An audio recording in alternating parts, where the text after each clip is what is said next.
A very warm welcome. Good morning to all our participants, our today's guests, law students, law aspirants, legal practitioners who have joined us today from different regions of Maharashtra for this exciting session of Sunday Law Bulletin on this auspicious occasion of Akshay Tritiya. It's a pleasure to have each one of you with us here today. And with that, let us commence with a brief introduction about LDF. Now, as we start with today's SLB session, I'd like to take a moment to introduce Lawyers Development Forum to the newcomers. LDF, popularly known as Lawyers Development Forum, is a platform committed to nurturing growth, learning, and camaraderie within the legal community. Beyond inspiring interest in the field of law, LDF actively brings together advocates through a blend of academic excellence and recreational spirit. From insightful lecture series to energizing sports events like cricket matches and badminton tournaments, this forum fosters both professional development and great overall personal well-being.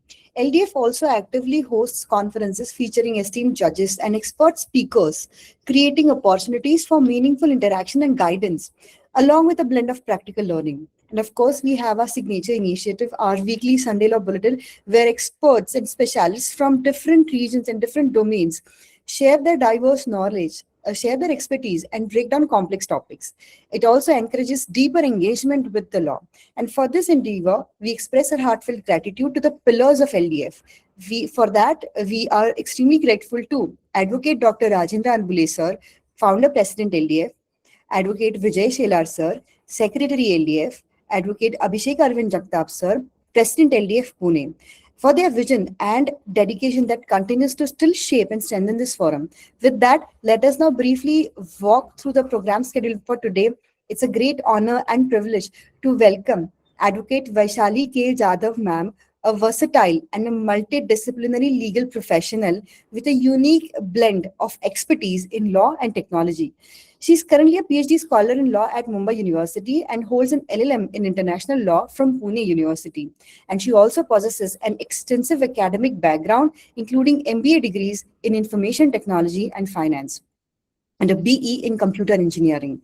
Advocate Jadhav ma'am has rich experience in civil, criminal, family, consumer, motor accident, trust, society, and cyber law matters, and is also a trained mediator associated with SAMA and the District Legal Services Authority, Pune.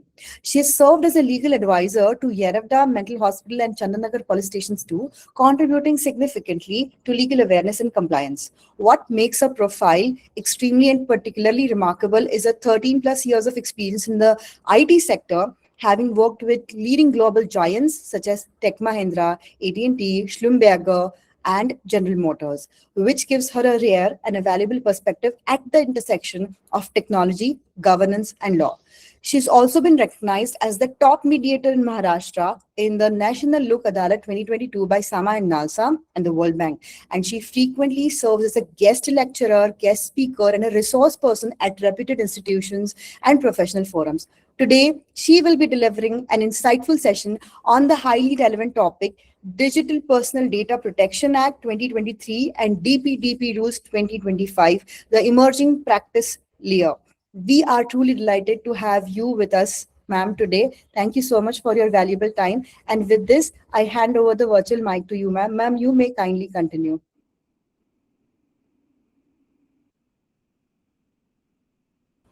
Ma'am, you have muted yourself. Please, could you unmute yourself? Thank you, Ruchi. Thank you for being me here. Thank I you. thank especially Dr. Rajendra Anbule, founder of this LDF forum, Advocate Vijay Shelar sir, and Abhishek Jagtap for giving me the opportunity to speak on this very emerging and new topic, DPDP Act and the rule, which is yet to operationalize fully, and we have to understand the practice area and the nitty-gritties of it. Hence, I will be taking lecture on the same. Thank you, LDF, and thank you, everyone. Ruchi, if you can share the PPT which I shared with you, that will be fine. Thank you. Yes, ma'am. Give me 1 minute.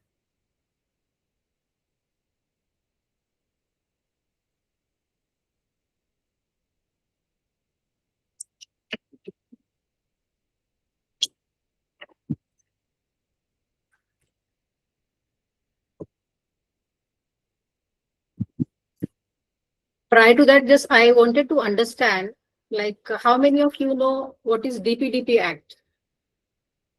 Ruchi, if you could open the mic for just 5 minutes, I'll be happy. Yes, That I can Madam. understand the audience. Yes, I have unmuted all of their mics. They are free to disclose their information. Ma'am, it's Digital Personal Data Protection Act.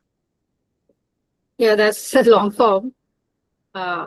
Any idea about how it is going to impact us as a lawyer, how it is going to impact all India and the individual corporates and the institution? Any idea about it? Anybody? There is no right or wrong. It is similar to data piracy. Yeah, please. It is similar to data piracy. Right? This act is useful for corporate data protect. So we were having IT Act. Why this act is needed? Information Technology Act is already there in place.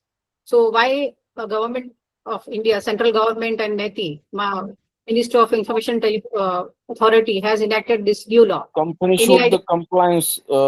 Company should the compliance of the this act within a that time.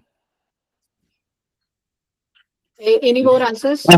For the Yeah, this protection is of our this is exclusive for the personal data, data. digital data. Correct.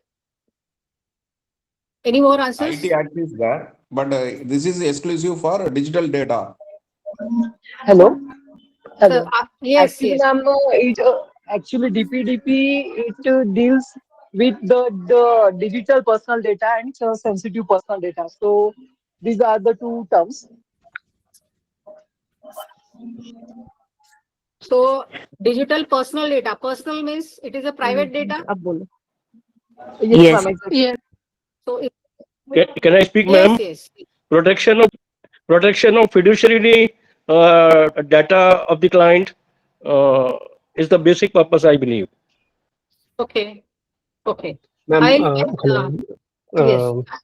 my view is that because of the large amount of the internet boom, the amount of private data being shared by the individual to the companies has changed. So the companies have to have a certain amount of compliance to ensure that the private data is not misused by anybody else. Good. Yes, good. For that, this law has been made. Yeah, just I wanted to know, like our constitution has given a judgment of Puttaswamy, and that is in around 2017. That right to privacy as mentioned through that. But is there right to privacy there in the constitution since beginning? No. It is there, I guess. No. Okay. So we have a confusion. In an implied way, if not an expressed way, Article 21 of Constitution. Okay. Yes, ma'am. So privacy has become fundamental right since then, or from the earlier. It was there, but the Puttaswamy judgment. Yeah. Please speak up.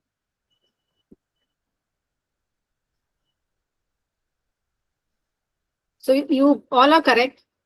It was there, but it was not directly written in the constitution that right to privacy is there. So this act basically speaks about privacy, individual privacy, institutional privacy, and like our India mission is Digital India. So जैसे Digital India mission हुआ है या prior to that, when internet we have started using internet, more than 800 billion people are using internet all over India and the whole world. I think there are huge population from children to old age people, all are using internet. So we are sharing data like anything.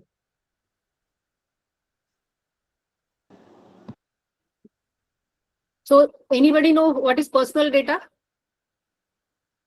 Salary, age, income Okay. tax. Salary, age, bank details, KYC documents. signature, digital signature. Get your personal data. You download any app, they ask your consent. Yeah.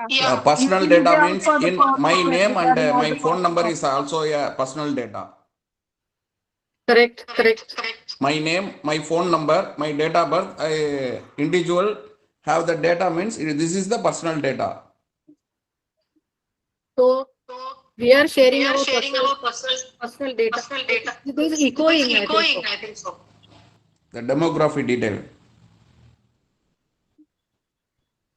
So my question is, Ruchi, could you please check there's some background noise? Ma'am, I think it's from your end. So with this, I think you have some idea about personal data, right to privacy. We will start with the session. I think we will unmute all the people. Start the session. Thank you. Just a minute.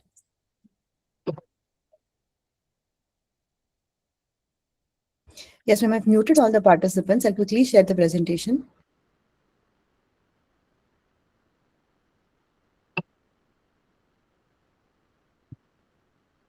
Yeah, could you please share the presentation?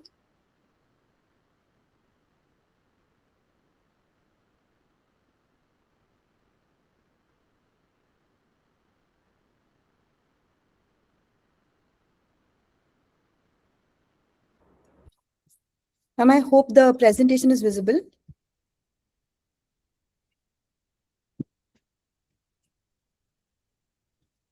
Vaishali, ma'am.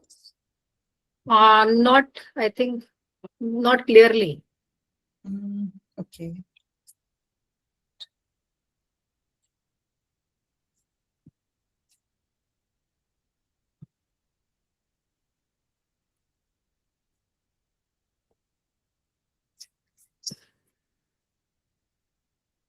As we said just now, anytime we are using digital platform, we are using personal data like to any platform, digital apps, delivery apps, we are sharing our data. Whenever we are downloading anything, those apps are asking us personal data. What is your phone number? Can I get access to your gallery? And sometime without reading any information, we are giving our consent. Am I right?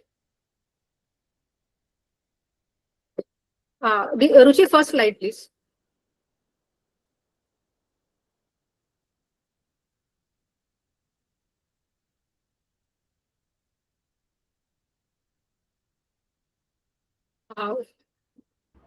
Screen मोठी केली तर बरं होईल. खूप छोटा दिसताय. मला screen दिसत नाहीये. Now is it fine? Yes, yes. Okay. हाँ, ठीक आहे.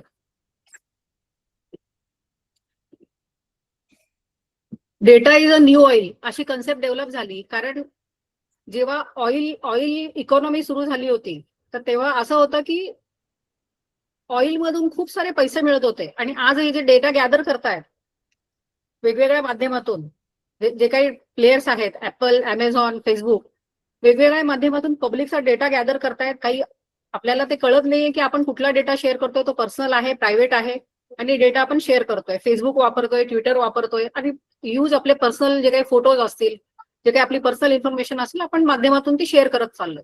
तर आता काय झालंय की जो आपण ऑइल का म्हणतोय, data is a new oil, ही जी कॉन्सेप्ट आहे ती क्लाइव्ह हम्पीने फॉर्म केली की data is a new oil. कारण ज्यावेळी ऑइल निर्माण झालं तर ऑइल हे जेव्हा अशा फॉर्म मध्ये होतं की ज्याचं फॉर्मेशन करायची गरज आहे त्याला त्याच्यात.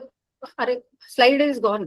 Ma'am, just a minute. There's some sharing issue. Give me 1 minute, ma'am. Slide, हा ठीक आहे, ठीक आहे. ऑइल जेव्हा मार्केटमध्ये मिळायला लागलं, खाणीतनं ऑइल मिळायला लागलं, त्याच्यावर फॉर्मेशन करून त्यातनं केमिकल, प्लास्टिक, पेट्रोल, डिझेल असे वेगवेगळे पदार्थ त्यातनं तयार व्हायला लागले. आणि जे काही ऑइल प्रोड्युसर होते, ऑइलच्या ह्याच्यात काम करणारे होते, खूप श्रीमंत झाले. आणि सेम विथ डेटा, जे लोकांनी डेटा गॅदर केलाय, मग ते गुगल असेल, मेटा असेल, फेसबुक असेल, त्यांनी पब्लिकचा डेटा गॅदर करायला सुरू केलं. आणि वी ॲज अ ह्युमन, आपल्याला जे काही सोशल कनेक्ट मिळाला, इंटरनेटच्या माध्यमातून वेगवेगळ्या सर्चिंग इन्फॉर्मेशन मिळत गेली, we have started searching it, आणि आपली पर्सनल इन्फॉर्मेशन, आपल्या प्रोफाईल एक क्रिएशन झालं, आणि आपण त्याच्यामध्ये सगळा आपला डेटा देत राहिलो. तर आजच्या घडीला 30% काही बिझनेस होतो आपला पर्सनल डेटा गॅदर केल्यामुळे, या सगळ्या कंपन्यांना त्याचा फायदा होतो. म्हणूनच म्हटलं की data is a new oil. कारण ज्यांच्याकडे डेटा आहे ते लोक त्या माध्यमातून बिझनेस करून खूप सारा पैसा कमवत आहेत. तर ते कसं, आपण डेटा कसा शेअर करतो, आपण सोशल मीडियावर आपल्या गोष्टी टाकतो, आपल्याला कुठलं ऍप असेल, आपण इन्फॉर्मेशन भरताना ती माहिती भरतो, त्याच्यामध्ये कधी पर्सनल इन्फॉर्मेशन असते, पर्सनल डेटा असतो, त्याच्यामध्ये काही सेन्सिटिव्ह गोष्टी असतात, मेडिकल डेटा असतो, तो आपण इन्शुरन्स कंपन्याला देतो किंवा आणि असा डेटा आपण देत राहतो. तर डिजिटल माध्यमातून हा जो डेटा शेअर होतोय तर तो त्या कंपन्या गॅदर करतात आणि आपल्या प्रत्येक इंडिव्हिज्युअल तर त्यांना ट्रेंड कळालाय की ही व्यक्ती असू प्रेडिक्शन आपल्याबद्दल ते करायला शिकलेत. कारण एवढ्या ह्यूज प्रमाणात त्यांनी डेटा गॅदर केलेला. आपल्याला वाटतं की आपण एकटे पीसी समोर आहोत, आपण माहिती टाकतोय, मला कोणी पाहत नाहीये, पण internet never sleeps and 24 hour internet काम करतंय आणि ते विसरत पण नाही काही. तुम्ही आज जर शेअर केलेलं जे काही तुमचं सर्च असेल ते त्यांनी त्याच्या मेमरीमध्ये रेकॉर्ड करून ठेवलेली आहे. तुम्ही कुठं कुठं गेला होता, तुमचं लोकेशन ऑन असेल तर तेही तिथं त्याला माहिती झालं की तुम्ही कुठं जाऊन आला. किंवा जे काही सॅटेलाइट ट्रॅकिंग आहे, तुमचं जी लोकेशन ट्रॅक होणं आहे, तुम्ही जी मॅप वापरता, गुगल मॅप वापरता आणि वेगवेगळी ऍप वापरता कंटिन्युअस. आजचं जे काही ऍव्हरेज यंगस्टरचं प्रमाण आहे, 6 तास लोक इंटरनेटवर असतात, असा ऍव्हरेज स्टडी आहे. आय बिलीव्ह की हा आकडा चांगला नाहीये, कारण आपण पर्सनली कनेक्ट होण्यापलीकडे लोक इंटरनेटच्या माध्यमातून खूप साऱ्या पर्सनल गोष्टी इंटरनेटला, चॅट जीपीटी म्हणा, जेमिनाय म्हणा, त्याला विचारतात आणि तो सगळा डेटा स्टोअर होतोय. तो इथं स्टोअर होत नाही. त्याचे जे काही सर्व्हर्स आहेत ते सगळे बाहेरच्या देशात आहेत, आपल्या देशामध्ये काही सर्व्हर नाही. कारण हा जो डेटा तुम्ही जो काही सर्चिंग टाकता, तुम्हाला त्याला मर्यादा आहे. तुम्ही अनॉनमसली जेव्हा सर्च करता ते तुम्हाला नंतर पेड करायला लागतं, तुम्हाला लॉग इन करावंच लागतं. आणि हा जो डेटा गॅदरिंग तुमचा पर्सनलाइज डेटा गॅदर केला जातो तर तो त्या माध्यमातून डेटा गॅदर होतोय. पुन्हा तुम्ही जेव्हा काही फॉर्म भरता, काही ऍप्लिकेशन डाउनलोड करता, त्यावेळी तुम्ही कन्सेंट देता, कळत नकळत कन्सेंट दिली जाते. काही फोर्स कन्सेंट असते, काही तुम्हाला ते वाचायचा कंटाळा आलेला असतो की काय लिहिलंय, मग तुम्ही ते कन्सेंट देऊन टाकता. अशा माध्यमातून हा ह्यूज डेटा ह्या मोठ्या मोठ्या कंपन्यांनी गॅदर केलेला आहे.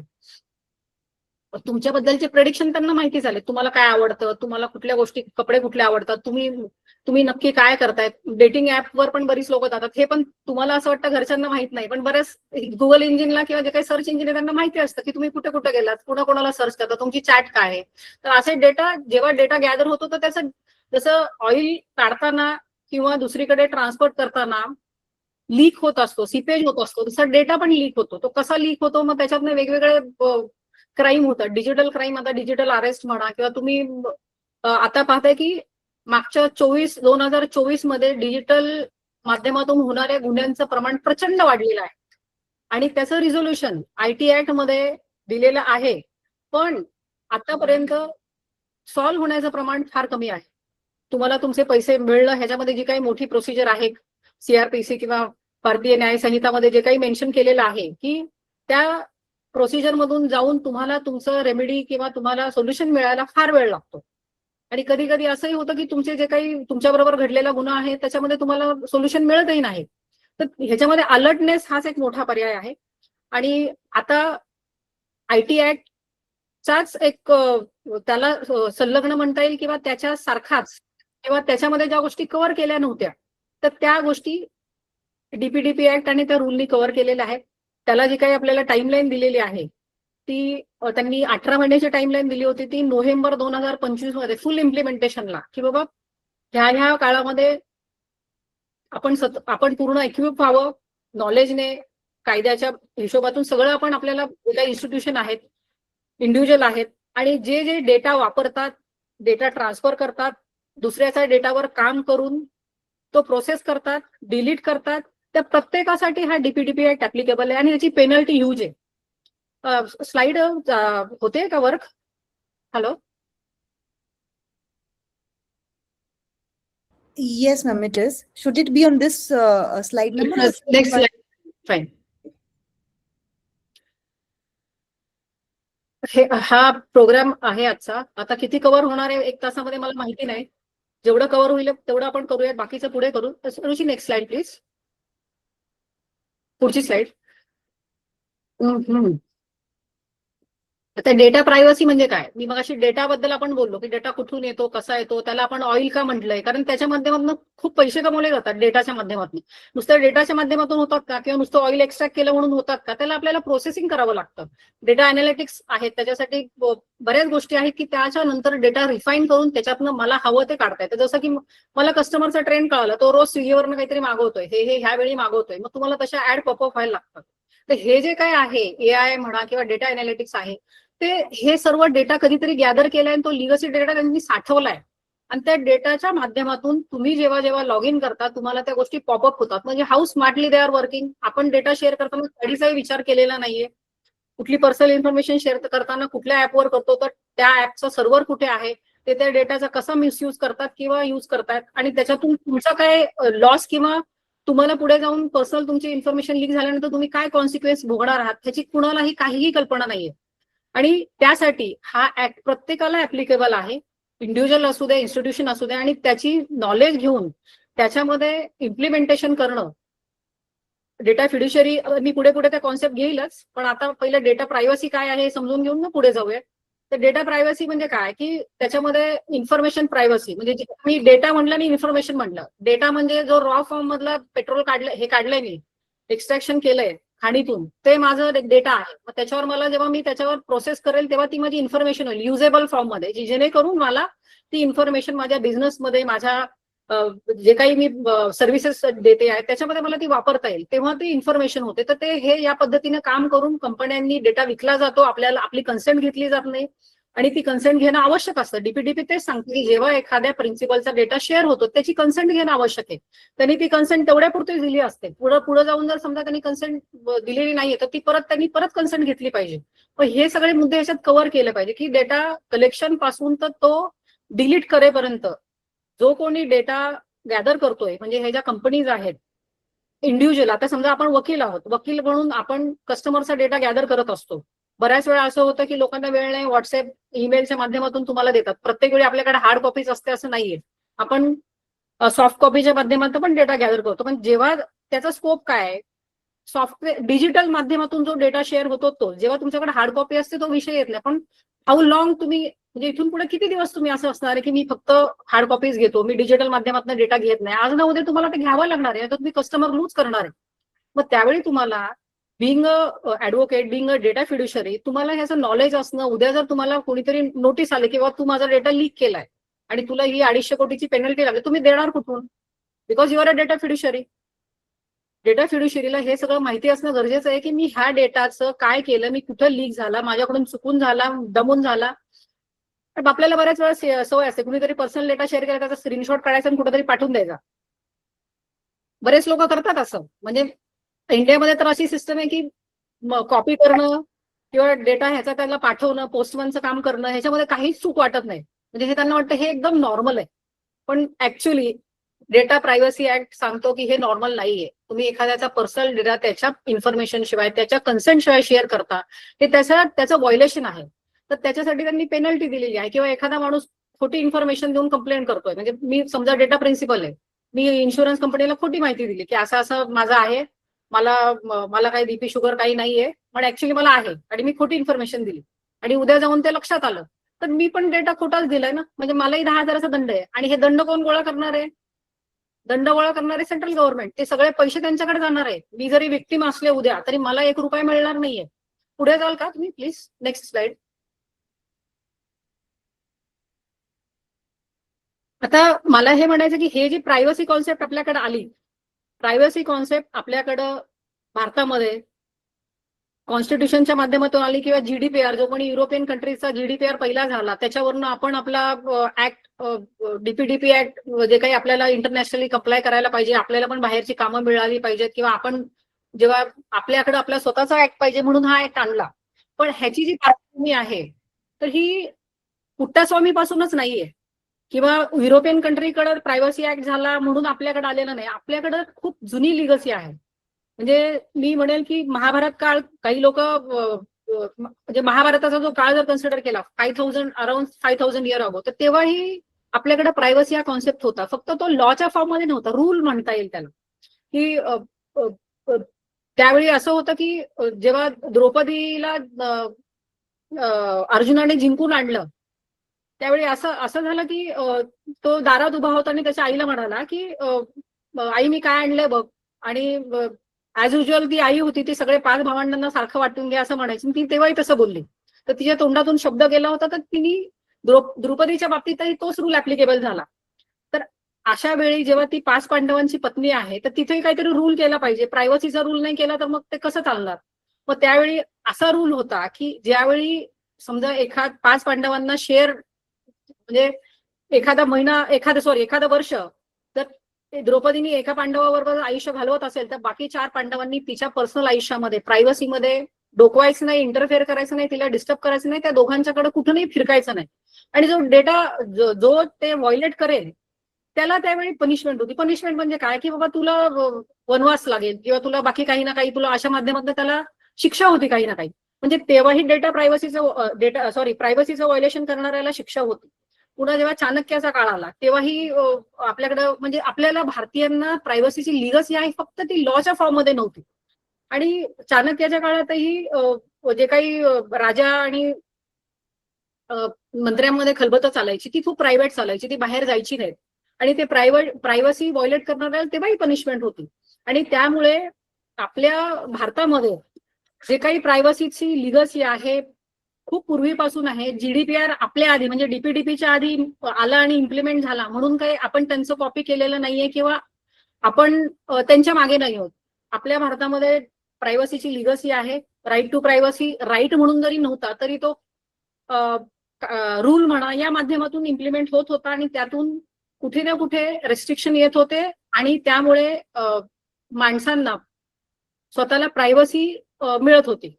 तर जसं पुट्टस्वामींनी जेव्हा आधारचा इश्यू झाला की बाबा कोविडच्या काळामध्ये किंवा त्या आधी सुद्धा आधार ब्रीच झालं, पण एखाद्या व्यक्तीचं पर्सनल डेटा जेव्हा गव्हर्नमेंट ऑफ इंडिया गोळा करते की तुझं बायोमेट्रिक्स आहे तर हे बायोमेट्रिक्स असणं, माझं रॅटिना घेणं किंवा जे काही असणं हा माझा पर्सनल डेटा आहे, तो गव्हर्नमेंटकडे आहे आणि तो लीक होतो. It is very serious issue.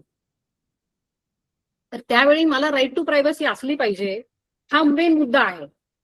तर 2017 साली पुट्टस्वामींनी असे काही इश्यू रेज केले की मला इंडिव्हिज्युअलला राईट टू प्रायव्हसी आहे की नाही. तर 9 जज बेंचने ते अजून ओव्हररूल झालेलं नाहीये, रिट पिटिशन दाखल केली आणि त्यामध्ये निर्णय दिला की right to privacy is a fundamental right. Even though it is not written in the constitution, still it is a fundamental right, recognise fundamental right. Can you take a next slide please. तर त्याच्यामध्ये काय आहे की ते landmark judgement झालं तर असे right to प्रायव्हसीला fundamental right म्हणून रेकॉग्नाइज केलं आणि अजून ते ओव्हररूल झालेलं नाहीये. आणि त्याच आधारावर नेक्स्ट स्लाइड प्लीज. आपल्याकडे जो वेळ आहे आणि जे काही माझ्याकडे स्लाइडमध्ये कंटेंट आहे त्याचं मॅचिंग होणार नाहीये. म्हणजे एकतर थोडं पळवावं लागेल किंवा मग कटशॉट करून पुढे घ्यावं लागेल. तर आपली ही डेटा प्रायव्हसीची हिस्ट्री इथे वाचण्यासारखं दिसतंय का? फार छोटं आहे, कोणाला वाचता येतंय का? आता हे मी जे आपलं लिगसी सिस्टम किंवा आपली जी हिस्ट्रीमध्ये जे घडल्या त्या घटना आहेत, पण जे लॉच्या संदर्भात हा जो प्रवास आहे डेटा प्रायव्हसीचा तो इथे नमूद केलेला आहे. तर 2000 पासून इन्फॉर्मेशन टेक्नॉलॉजी ऍक्ट ते आता DPDP ऍक्ट आणि रूल इथपर्यंत हा प्रवास पूर्ण मी तिथं सांगितलेला आहे. तो कसा झाला, काय झाला हे पूर्ण याच्यात दिलेलं आहे. श्रीकृष्ण कमिटीने त्याच्यामध्ये भरपूर काम केलं आणि बिल सबमिट केलं आणि त्यानंतर DPDP ऍक्ट आणि रूल आले जे आपल्यासाठी जेव्हा डिजिटल माध्यमात डिजिटल इंडिया बोलतो आणि UPI ट्रान्झॅक्शन म्हणा ह्या सगळ्या गोष्टी बऱ्याच ठिकाणी मॅन्डेट होतात. तर त्यावेळी हा प्रवास आणि ह्याच्यातले निटिग्रिटी आपल्याला माहिती असणं खूप गरजेचं आहे. पुढे जाल का स्लाइड. Next slide please. तर ह्याची जर्नी ठळक इथे दिलेली आहे मी की फंडामेंटल राईट पहिले आले 2017ला. त्याच्यानंतर मग श्रीकृष्ण कमिटीने त्यांचा अहवाल देऊन डिजिटल इकॉनॉमी कशी आहे किंवा आपण स्वतः पण बरेच लोक म्हणतात माझ्या खिशात पैसेच नाही आहेत का तर मी वॉलेट वापरतो UPI असेल GPay असेल. There are so many things की ते डिजिटल मनी वापरतात आणि त्यांच्याकडे पैसे नसतात. That is good also. But कधी कधी असं होतं की जे काही डिजिटल माध्यमातून ट्रान्झॅक्शन होतात तर त्याच्यामध्ये मी मगाशीच बोलले की सायबर थ्रेट सायबर क्राईम जो वाढतोय किंवा डेटा लीक होतोय आणि डेटा लीक झाल्यानंतर त्याचं व्हायोलेशन झाल्यानंतर तुमच्यावर जो काही इम्पॅक्ट होतो तो कधी कधी भयानक सिरियस असतो. तुमचे पूर्ण अकाउंट खाली होतात. लोक करोडोला त्याच्यामुळे झोपली आहेत. अगदी असेही सायबर क्राईम घडले आहेत. माझ्याकडे अशा काही केसेस आहेत की त्यांना त्यांचे पैसे 3rd, 4th, 5th लेअर पर्यंत गेलेले आणि ते मिळवण्यासाठी प्रचंड त्रास सहन करावा लागतोय. कंप्लेंट जरी झाल्या तरी सुद्धा ते वेगवेगळ्या स्टेटमधनं कंप्लेंट होतात आणि प्रत्येक ठिकाणी जाणं तर शक्य नसतं. आणि कधी आपण व्हिक्टीम असतो, कधी आपण रिस्पॉन्डंट असतो किंवा गुन्हेगार असतो, आणि त्यावेळी दोन्ही केसमध्ये कधी कधी आपला काहीच रोल नसतो त्याच्यामध्ये, पण आपण फक्त एक इंटरमिडिएटरी मध्यस्थ, आपण कुणीतरी आपल्याला पैसे दिलेले असतात आणि कुणीतरी घेतलेले असतात, म्हणून ती वेळ आपल्यावर येते. तर तेव्हा आपल्याला न्याय मिळण्यासाठी आपल्याला न्यायालयाचे दरवाजे ठोठावे लागतात, आणि त्यातून कसं बाहेर पडायचं हे बऱ्याच वेळा लोकांना कळत नाही. प्लीज पुढची स्लाइड घ्याल का?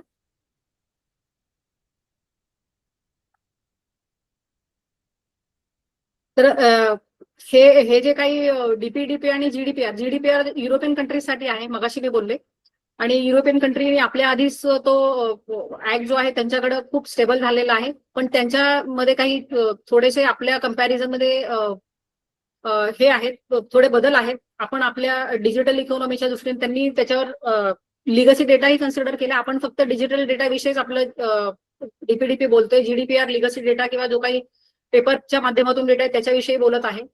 आणि आपण इंडिव्हिज्युअल ड्युटी ज्या आहेत, unique statutory duties for principal, त्यासाठी आता मगाशी मी बोलले की प्रिन्सिपल, मी पुढे डेफिनेशन घेणार आहे की प्रिन्सिपल म्हणजे कोण, डेटा फिड्युशरी म्हणजे कोण. पुढे घ्या, मी I will explain this letter. पुढे सांगितलेलं आहे.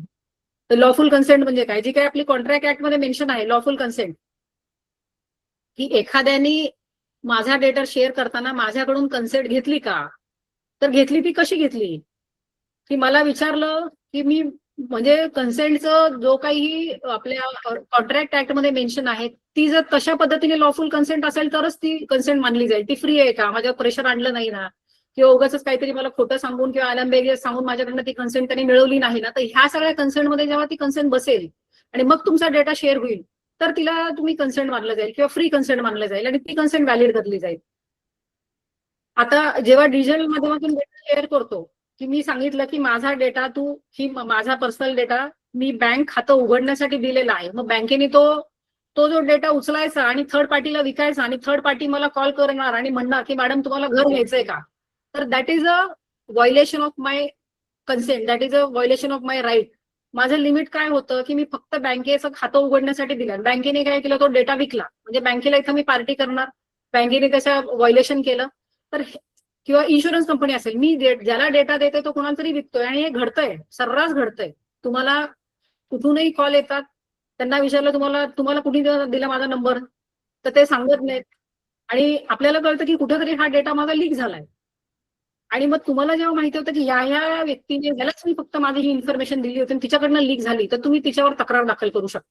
पण डेटा मिनिमायझेशन हा जो काय आहे, only data adequate, relevant and limited to what is necessary. आता जर मी हॉस्पिटलमध्ये गेले आणि हॉस्पिटलमध्ये जे काही माझ्या रिलेटेड जे काही माझ्या टेस्ट करायचे सांगितलेले आहेत, तेवढ्या पुरतं त्यांनी घेणं ठीक आहे, की बाबा ह्या टेस्ट करायच्यात म्हणून तुमचं ब्लड द्या, किंवा तुमचे जे काही तुमची जी व्हेरी व्हेरी पर्सनल इन्फॉर्मेशन असेल ती मला शेअर करायची गरज पडली, रिलेव्हंट आहे तेवढं त्यांनी घ्यावं. त्यांनी मला बाकीचं तुम्ही जॉब कुठे करता, तुम्हाला पगार किती आहे आणि ब्लाबला त्यांना विचारायची काही गरज आहे का, नाहीये. किंवा ज्या गोष्टीशी जे रिलेटेड तेवढंच विचारावं, नको ते त्यांनी घेऊ नये. डेटा मिनिमायझेशन, आणि ते काम संपलं की ते सर्टन पिरियड नंतर तो डिस्ट्रॉय करावा. तो त्यांनी त्यांच्याकडे बाळगू नये, ट्रान्सफर करू नये, ते विकू नये, आणि जिथं हे होईल ते व्हायोलेशन झालेलं असतं. Data accuracy, reasonable step to ensure data is accurate, kept up to date. आता समजा माझा डेटा, मी तुम्हाला मगाशीच बोललो की इन्शुरन्स कंपनीला देताना मी काहीतरी सांगितलं की मला काहीही नाहीये पण मला काहीतरी आहे, तर मी खोटंच बोललेली आहे, आणि उद्या ते लक्षात आलं, मी डेटा ऑनलाईन माध्यमातून शेअर केला होता कंपनीला आणि असं सांगितलं होतं, तर मलाही दंड बसू शकतो, कारण मी खोटी इन्फॉर्मेशन दिलेली आहे.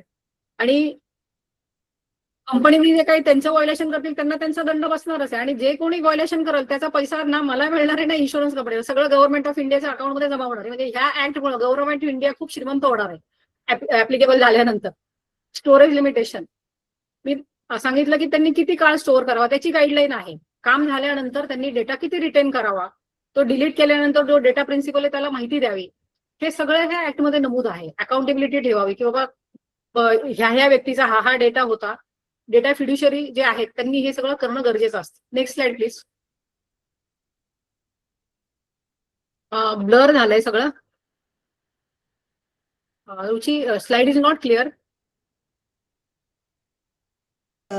Yes, ma'am. Actually, the titles are overlapping. I mean, the words are overlapping, like data principal and data. But ma'am, maybe later on we can reshare the slide, and maybe if it is editable, we can edit and reshare it, ma'am, later on.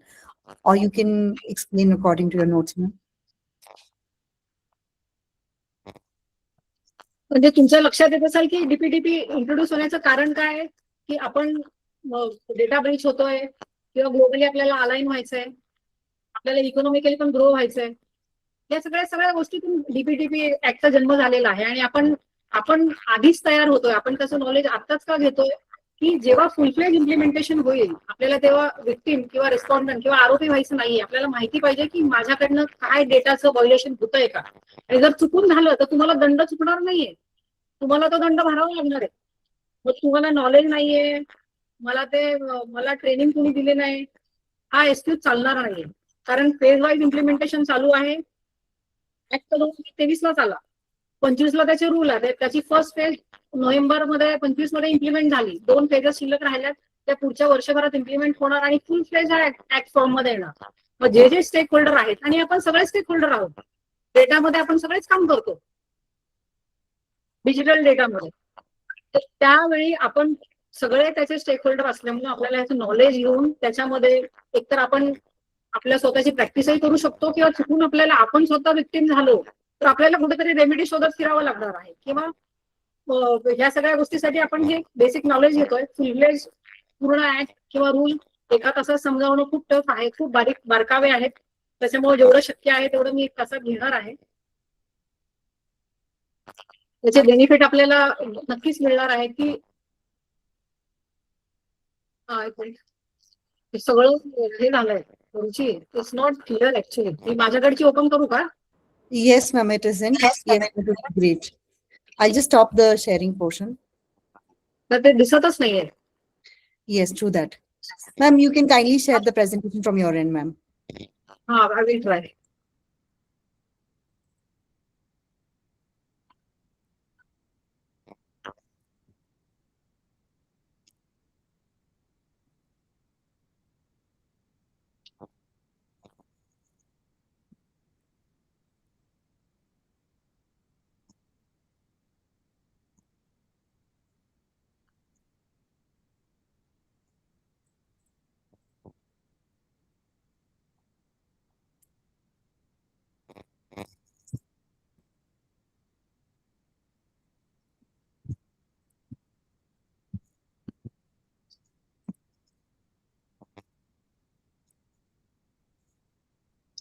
माझी slide दिसते का सर्वांना?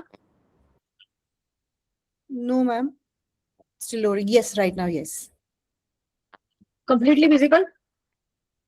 Yes, ma'am. Perfect. Okay okay. तर मला माहित नाही की तुम्हाला data principal, data fiduciary, data processor किती कळाले, पण आता ते सगळ्याचं डेफिनेशन जे आहे की नक्की ते काय आणि आपण कुठल्या डेफिनेशन मध्ये तुम्ही किंवा मी किंवा कोणीतरी इंडिव्हिज्युअल बसतो आहे हे थोडं डिटेलमध्ये मी इथे घेतो. तर डेटा प्रिन्सिपल म्हणजे कोण? The individual whose personal data is processed includes lawful guardians for children. म्हणजे याचा अर्थ काय की आजकाल चिल्ड्रन किंवा लहान मुलंही डेटा शेअर करतायत, सर्रास शेअर करतायत. मी पण शेअर करतायत, तुम्ही पण करतायत, आणि प्रत्येक जण डेटा कुठे ना कुठे शेअर करतोय. कुठं ना कुठं ऑनलाईन लॉग इन करतोय, युपीआय ट्रान्झॅक्शन करतोय, किंवा आज आपण जे काही कुठल्या ना कुठल्या माध्यमातून आपण लर्निंग घेत असतो, ते एज्युकेशनल इन्स्टिट्यूट तुम्हाला ऑनलाईन लर्निंग देतात. म्हणजे आपण एकही असं क्षेत्र समजू शकत नाही की तिथं डेटा शेअर होत नाही. तर असे प्रत्येक क्षेत्र इन्क्लूड होणारच आहेत. बिंग ए ऍडल्ट आपण इन्क्लूड आहोत, पण चिल्ड्रन सुद्धा आहेत, कारण चिल्ड्रन पण ऑनलाईन असतात, इंटरनेट वापरतात आणि तेही डेटा शेअर करतात. बऱ्याच वेळा खोटं हे सांगून मुलं वेगवेगळे अकाउंट ओपन करत असतात, पण याचा अर्थ असा नाही की ते त्या ह्याच्यामध्ये बसत नाही. त्यांनी डेटा शेअर केलेला असतो. गव्हर्नमेंट इन्स्टिट्यूशन असतात, त्यांनी डेटा शेअर केलेला असतो. तर अशा वेळी हे सगळे त्याचे स्टेक होल्डर असणार आहेत आणि चिल्ड्रनच्या ऑन बिहाफ ऑफ त्यांचे जे गार्डियन आहेत त्यांची कन्सेंट गरजेची असणार आहे जेव्हा ते डेटा शेअर करतील. तर डेटा प्रिन्सिपल त्याला म्हणायचं जो डेटा शेअर करतोय, डेटा प्रोसेस डेटा शेअर करतोय. समजा मी उदाहरण घेईल की जेव्हा मी माझा डेटा शेअर करते इन्शुरन्स कंपनीला, किंवा हॉस्पिटलला किंवा एज्युकेशन इन्स्टिट्यूटला माझ्या मुलीचा किंवा मुलाचा फॉर्म भरताना मी काय करते की सगळा माझा पर्सनल डेटा ऑनलाईन त्यांचा फॉर्म भरते की आता मला ऍडमिशन पाहिजे. आता तुम्ही ऍडमिशनची प्रोसेस बघाल तर बऱ्यापैकी ऑनलाईन आहे. तुम्ही कुठलीही एक्झाम देता ऑनलाईन आहे. मी सगळा डेटा तिथं भरला. तुमची जात पात तुमचं जे काही पर्सनल असेल ते सगळं त्यात टाकून दिलं. त्या मुलाचं त्या पेरेंटचं कुठं राहतो त्याचं जे काय असेल ते सगळं भरतो. आणि तो डेटा त्या एज्युकेशनल इन्स्टिट्यूटने कुठंतरी लीक केला किंवा शेअर केला तुम्हाला न सांगता विकला तर तिथे पण ते येणार डेटा फिड्युशरी मध्ये. जी काही एज्युकेशनल इन्स्टिट्यूट आहे जे कॉर्पोरेट आहे इंडिव्हिज्युअल हे आहे ते सगळे येणार डेटा फिड्युशरी मध्ये. त्यांना डेटा विकायचा किंवा हे करायचा अधिकार डेटा प्रिन्सिपलनी दिला तर त्यांनी तो करावा. पण बऱ्याच वेळा असं होतं की तुम्ही जेव्हा तो फॉर्म भरता खाली कुठेतरी हिडन अशा काही टर्म्स अँड कंडिशन असतात त्या तुम्ही न वाचता धडाकन साईन करून दिलेल्या असतात. तर त्यावेळेस ते ब्रीच झालेलं असतं ते तुम्हाला माहिती नसते की कसं ब्रीच झालंय काय झालंय. आणि तुम्ही आता जेव्हा डीपीडीपी इम्प्लिमेंट होईल तर प्रत्येकाला त्याची प्रिकॉशन घेणं गरजेचं आहे की बाबा हा डेटा जो काही माझा शेअर झालाय किंवा डेटा फिड्युशरीने माझ्या डेटाचा मिसयूज केलाय तर तो त्याचा भंग केल्यावर माझ्यावर जो काही इम्पॅक्ट झाला तर त्याच्यासाठी मी तक्रार दाखल करू शकतो का आणि तक्रार दाखल केल्यानंतर त्याचे कॉन्सिक्वेन्स काय आहेत हे सगळं प्रत्येकाने लक्षात घेणं गरजेचं आहे. तर आता मी बोलले की डेटा फिड्युशरी तुम्हाला कळाला असेल की डेटा फिड्युशरी म्हणजे कोण. तर इन्स्टिट्यूशन आहेत इंडिव्हिज्युअल आहेत हे सगळेच डेटा फिड्युशरी आहेत. पण डेटा प्रोसेसर कोण की बाबा जेव्हा एखाद्या बँकेकडे बँक पण डेटा फिड्युशरी आहेच कारण की आपला डेटा घेते. एज्युकेशनल इन्स्टिट्यूट पण आहेच. त्यामुळे ज्यावेळेस त्यांनी हा डेटा त्यांच्याकडे गोळा करतात किंवा कंपन्या एखाद्या रिक्रुटमेंट करताना लोकांचा डेटा गोळा करतात तर ते प्रत्येक वेळी त्यांना सगळ्या गोष्टी करणं शक्य नसतं. समजा एम्प्लॉईजला त्यांनी रिक्रूट करायचं ठरवलं आणि समजा एका वेळी त्यांनी 1000 लोकांची बॅच घ्यायचं ठरवलं तर प्रत्येकाचं रिक्रुटमेंट प्रोसेसमध्ये खूप सारे स्टेप असतात. त्यांचं सगळं डॉक्युमेंट गॅदरिंग करणं त्याच्यानंतर त्यांचं बॅकग्राऊंड व्हेरिफिकेशन करणं त्यांना ट्रेनिंग देणं ट्रेनिंग दिल्यानंतर ऑनबोर्डिंग केल्यानंतर त्यांना प्रोजेक्ट लावणं प्रोजेक्ट दिल्यानंतर प्रोजेक्ट ट्रेनिंग देणं अशा there are so many things. तर प्रत्येक वेळी एकाच कंपनीकडे किंवा एकाच इन्स्टिट्यूशनकडे सगळी एक्सपर्टीज नसते. मग ते डेटा काय करतात तो डेटा जो आहे त्या रिक्रूट झालेल्या व्यक्तींचा ते कोणाला तरी शेअर करतात आणि सांगतात की तुम्ही आता ह्यांचं बॅकग्राऊंड व्हेरिफिकेशन करून घ्या किंवा ह्या बॅचला हे स्पेसिफिक जावाचं ट्रेनिंग द्या किंवा हे हा ऍक्ट नवीन आलाय त्याचं ट्रेनिंग याला द्या म्हणजे तो त्याच्यामध्ये सब्जेक्ट मॅटर एक्सपर्ट होईल. तर अशा वेळी जेव्हा तुम्ही थर्ड पार्टी इंट्रोड्यूस करता तर तिला डेटा प्रोसेसर म्हटलं जातं. मग डेटा फिड्युशरीच्या on behalf of data processor काम करतो आणि डेटा फिड्युशरीचं जे काम डेटा फिड्युशरीने करायला पाहिजे ते डेटा प्रोसेसर करतो. Personal data Breach. आता मी तुम्हाला ब्रीचच्या गोष्टी सांगितल्या. ब्रीच कसा होतो जसं ऑइल ब्रीच होतं तसा डेटा पण ब्रीच होतो. ऑइल लीक होतं तसा डेटा लीक होतो. डेटा लीक होतो म्हणजे काय होतं तुमच्या पर्सनल राईटचं व्हायोलेशन होतं ते ब्रीच झालेलं असतं. तर त्या माध्यमातून लोक कसे ते करतात अनऑथराइज ऍक्सेस घेतात. आता तुम्ही अनऑथराइज ऍक्सेस घेताना काय तुम्ही समजा पीसी तुमचा लॉक करून गेला पण कुणाला तरी तुमचा पासवर्ड माहिती आहे किंवा मोबाईलचा पासवर्ड माहिती आहे तुम्हाला न माहिती होता तो उघडला त्याच्यामधलं जे काय पाहायचं त्यांनी पाहिलं ट्रान्सफर केलं तुम्हाला काहीही माहिती नाही. हे सगळं जे काय केलं अनऑथराइज ऍक्सेस गेला ते काही ती इन्फॉर्मेशन होती त्यांनी डिस्क्लोज केली कुठेतरी 50 ठिकाणी किंवा तुम्हाला न माहिती होतं. आजकाल बऱ्याच असं होतं की तू जर असं नाही केलं तर तुझं मी ऑनलाईन करेल तुला मी तुझं बदनाम करेल. There are so many things. खूप सारे गुन्हे पण होत आहेत. तुम्ही बघता की आजकाल जे काही ट्रेडिशनल क्राईम आहे त्याचं स्वरूप डिजिटल माध्यमाच्या स्वरूप ह्यातून म्हणजे ट्रेडिशनल क्राईम डिजिटल माध्यमातून होत आहेत. पण जी काही भीती आहे जे काही तुमचं रेप्युटेशन लॉस आहे तुमचं जे काही नाव खराब होणं आहे तुमचं पर्सनल डॅमेज होणं आहे ते सगळं होतच ना. डेटा ब्रीच झाल्यामुळे ह्या सगळ्या गोष्टी तुमच्याबरोबर घडतात आणि तुम्ही मानसिकरित्या जरी शारीरिक तुम्हाला दुखापत झाली नसली तरी मानसिकरित्या तुम्ही एक खूप निगेटिव्हिटी मध्ये जगता आणि त्याच्यामुळे नकळत तुमच्या शरीरावरही परिणाम होतो आणि it is a loss to you your mental health. म्हणजे पर्सनल डेटा ब्रीच होण्याचे खूप सारे कॉन्सिक्वेन्स असतात. कुणाचं जे काही ओरिएंटेशन असेल कोणी समजा गे असेल पण त्याला नाही सगळ्यांना सांगायचं पण ते झालं लीक झालं सगळ्या गावामध्ये की हा असाच आहे तो तसाच आहे त्याला नाही लीक करायचं ते पण somebody does that तर ते पण violation of his or her personal राईटच आहे. तर अशा वेळी हा ऍक्ट तुम्हाला मदत करणार आहे. कुठं जायचं तुम्ही हे सगळं झाल्यावर data protection board of India ते सेंट्रल गव्हर्नमेंटनी एक ऍडज्युडिकेटिंग बॉडी आहे ती फॉर्म केलेली आहे. It is not in full फ्लेज अजून पूर्ण त्याचं काम सुरू झालेलं नाहीये ते ऑनलाईनच आहे जसं हा डिजिटल माध्यमातून डेटा तुम्हाला कुठे त्याचं ऑफिस बिफिस दिसणार नाही. जे काय होणार ऑनलाईनच्या माध्यमातून सगळ्या गोष्टी घडणार आहेत. तर हा जो बोर्ड आहे तिथं तुम्हाला तक्रार करायची आहे. डेटा फिड्युशरी जो आहे तो त्याच्या लक्षात आलं की त्यांनी स्वतःने पण कोणीतरी त्याच्याकडचा डेटा ब्रीच केलाय, तर त्यांनी डेटा प्रिन्सिपलला नोटीस पाठवली पाहिजे, बाबा तुझा डेटा ब्रीच झालेला आहे आणि मी डीपीओला पण इन्फॉर्म करणार आहे की असं असं घडलेलं आहे माझ्याबरोबर तुझ्याबरोबर. तर तो वाचणार आहे की त्यांनी जर असं केलं नाही तर त्याला जो काही दंड म्हणणार आहे 250 कोटीचा दंड त्याला भरावा लागणार आहे. त्यामुळे तो हे सगळं आपसूक करणारच आहे. म्हणून हे जे काही वर्षभराची आपल्याला गाईडलाईन दिलेली आहे ही आपण हा कायदा समजून घेऊन त्याचं इम्प्लिमेंटेशन होईपर्यंत आपल्याला स्वतःला तयार केलं पाहिजे. तर मग हे जे ह्याचं ॲपेलेट ट्रिब्युनल काय आहे, TDSAT ॲपेलेट ट्रिब्युनल, हे telecom dispute settlement and appellate tribunal, हे सगळे त्याचे इकडे जर काही तुम्हाला सॉल्व्ह झालं तर तुम्हाला वरती जावं लागेल. तर हे जे ट्रिब्युनल आहे खूप जुनं आहे, ते ऑलरेडी टेलिकॉम डिस्प्यूट हँडल करतच. त्याच्यानंतर ते IT ऍक्ट मधून जे काही डिस्प्यूट येतात ते पण त्याच्याकडे त्यांनी दिलेले आहेत. आणि आता नवीन DPDP आणि ते रूल्स ह्याच्यातून जे काही डिस्प्यूट होणार ते पण ह्याच्याकडे ॲपेलेट बॉडी म्हणून देणार. म्हणजे ह्याच्याकडे ऑलरेडी कामाचं वर्कलोड असणार जे TDSAT ट्रिब्युनल आहे ते. आणि इथं काही काय झालं तर तुम्हाला आहे ट्रान्सफर, फ्लेक्सिबल गेट कंट्रोल. आता आपण म्हणतो की डिजिटल डेटा तुम्ही बाहेरच्या देशाबरोबर लोकांबरोबर पण शेअर करताय, ते पण तुम्हाला काहीतरी शेअर करताय, तुम्ही तिथल्या सर्व्हिसेस पण घेता, तुम्ही तिकडे काहीतरी विकता ऑनलाईन. म्हणजे हे सगळं जे शेअरिंग होतंय, ट्रान्सफर होतंय, बिझनेसेस चालतायत.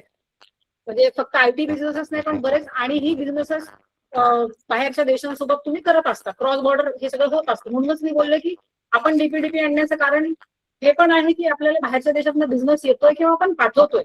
तर आपण इंटरनॅशनल लेवलला आपण स्वतः इक्विप नसेल तर आपल्याला काम कोण देणार किंवा आपलं काम कोण घेणार. तर ही जेव्हा तुम्ही डेटाबद्दल ट्रस्ट देता, अश्युरिटी देता की हा जे काही मी तुमचा डेटा घेतोय तो सिक्युअर असेल, त्याची तुमचा ट्रस्ट माझ्यावर आला, तर जेव्हा आपल्याला ट्रस्ट येतो तरी आपण मग तो वकील असेल किंवा कुठली कंपनी असेल, ज्यावेळेस तुमचा ट्रस्ट डेव्हलप होतो तुम्ही त्याला काम देता आणि त्याच्याकडनं काम करूनही घेता.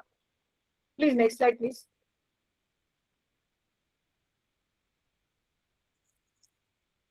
की डेफिनेशन्स. तर पर्सनल डेटा मी डिस्कस केलाच आहे, परत डिस्कस करणार नाही की पर्सनल डेटा म्हणजे काय. खाली त्याच्याबद्दल थोडं डिटेल सांगा. सिग्निफिकंट डेटा फिड्युशरी, मगाशी मी डेटा फिड्युशरी बद्दल बोलले. सिग्निफिकंट डेटा फिड्युशरी आणि डेटा फिड्युशरी. डेटा फिड्युशरी म्हणजे जनरल कन्सेप्ट बोलली मी, त्याच्यामध्ये इंडिव्हिज्युअल, कॉर्पोरेट सगळे आलं. पण जेव्हा मी सिग्निफिकंट डेटा फिड्युशरी बोलते की सेक्शन 2 मध्ये Z मध्ये मेन्शन आहे की जेव्हा एखादी कॉर्पोरेट आहे, खूप मोठी बॉडी आहे, की गुगल आहे, मेटा आहे, फेसबुक आहे, ते खूप म्हणजे मोठ्या लेवलला डेटा हँडल करतात आणि त्यांच्यावर जी त्यांच्याकडनं जर असं काही झालं, त्यांना पेनल्टी लागली तर त्यांना 250 करोड काहीच नाही. पण तुम्हाला कोणाला लागली तर मला ते झेपणार नाहीये. I cannot give. म्हणजे मी सगळं दिलं तरी मी 250 करोड देऊ शकत नाही.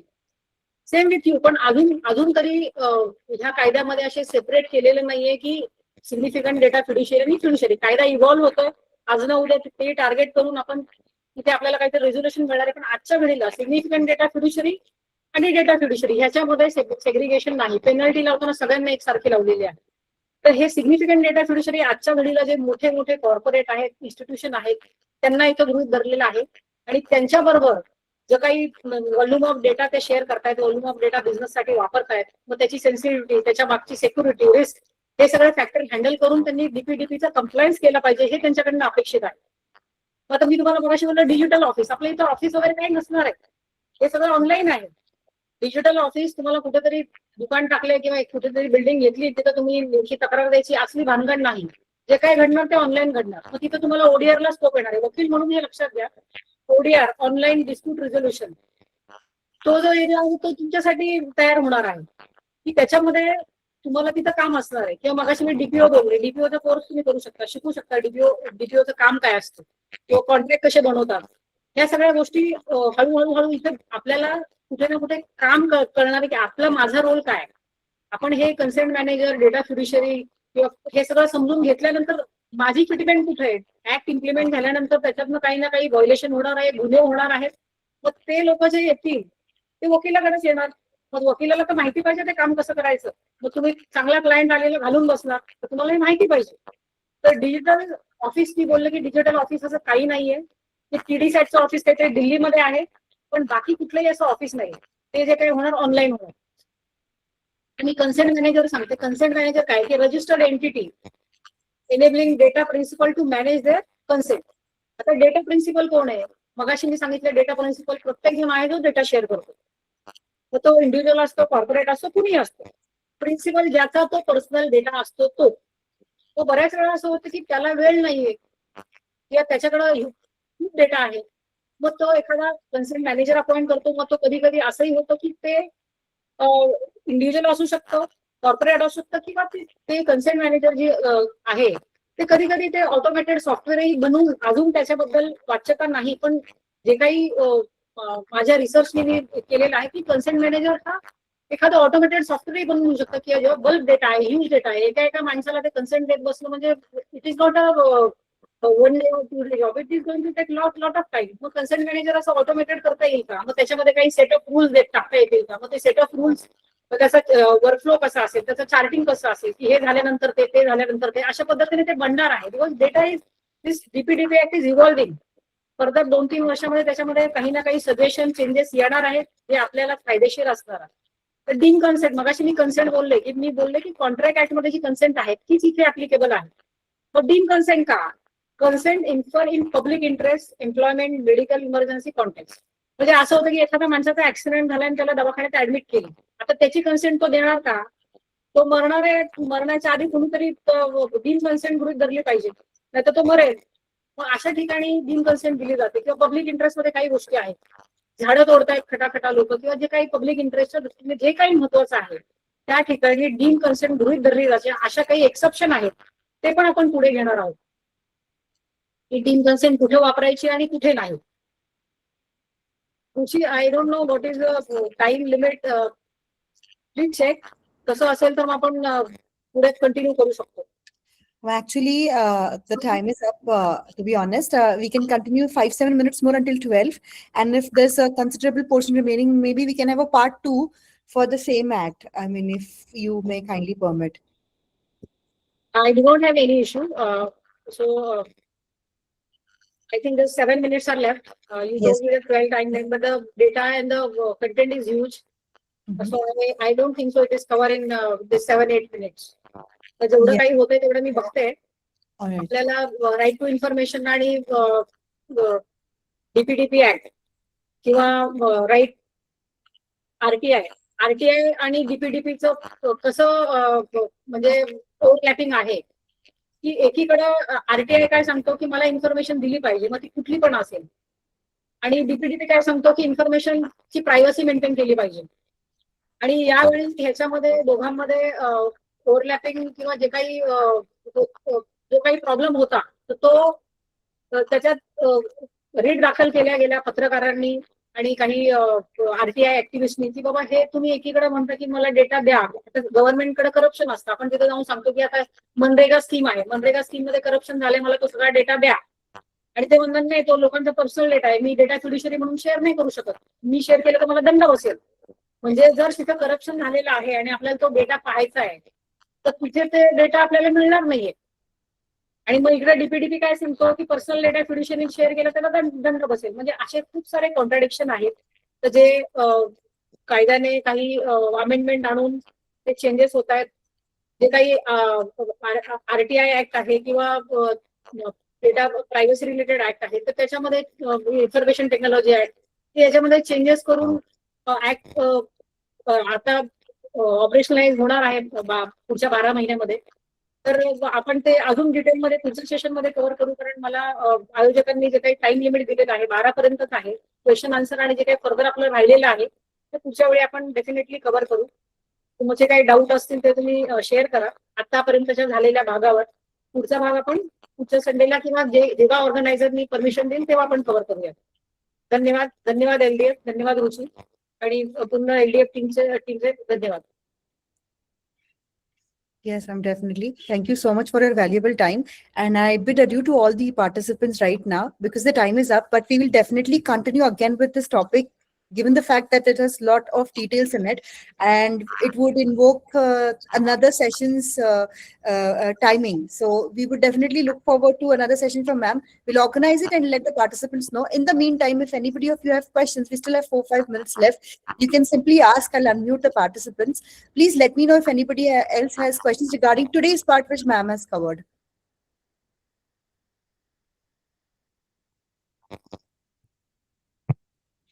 Excuse me ma'am. DPO course कुठं करायचा? हॅलो. हा, डीपीओ कोर्स साठी काही इन्स्टिट्यूशन आहे. माझा आवाज येतो सर्वांना? येतो येतो. Yes. डीपीओ कोर्स वेगवेगळ्या जे काही ज्यांनी स्वतः सर्टिफाईड झालेले आहेत किंवा स्वतः ह्या कोर्सचं पूर्ण नॉलेज येऊन एंड टू एंड ऍक्ट बद्दल माहिती घेतलेली आहे, त्याचे सपोर्टिंग ऍक्ट बद्दल माहिती घेतली, असे लोक माझ्या माहितीमध्ये आहेत. आणि तुम्हाला कोर्स करायचा असेल तर डेफिनेटली मी त्यांचा नंबर तुम्हाला शेअर करू शकतो.